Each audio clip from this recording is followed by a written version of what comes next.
திருச்சிற்றம்பலம்.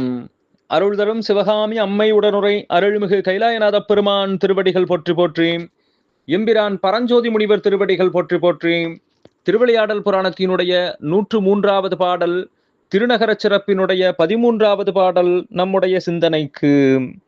ரவி ஆழி ஒன்று உடைய தேர் ஈர்த்து எழும் இமையா புரவி நா நிமிர்த்து அயில்வன பொங்கர்வாய் தளிர்கள் கரவிலார் மகத்து எழுபுகை கற்பக நாட்டில் பரவி வாட்டுவ பணியென பங்கையப் பொய்கை.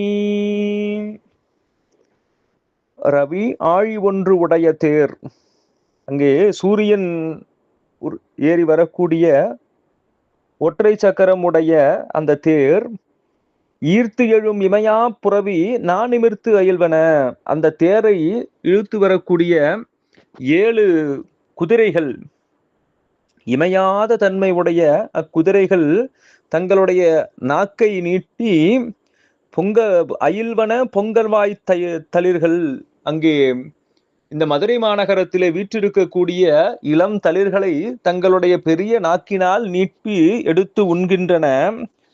கரவிலார் மகத்து எழுபுகை, அங்கே குற்றமற்ற அந்தணர்கள் செய்யக்கூடிய வேள்வி புகையானது கற்பக நாட்டில் பரவி வானோர் உலகத்திலே சென்று பரவி வாட்டுவ பணியென பங்கையப் பொய்கை, அங்கே இருக்கக்கூடிய தாமரை தடாகத்தே இந்த சென்ற யாக புகை, மேலே சென்ற யாக புகை பனியாக மாறி இங்கே வாட்டுகின்றது என்று மதுரை மாநகரத்தினுடைய இயற்கை வளத்தை எடுத்து இயம்புகின்றார் பரஞ்சோதி முனிவர்.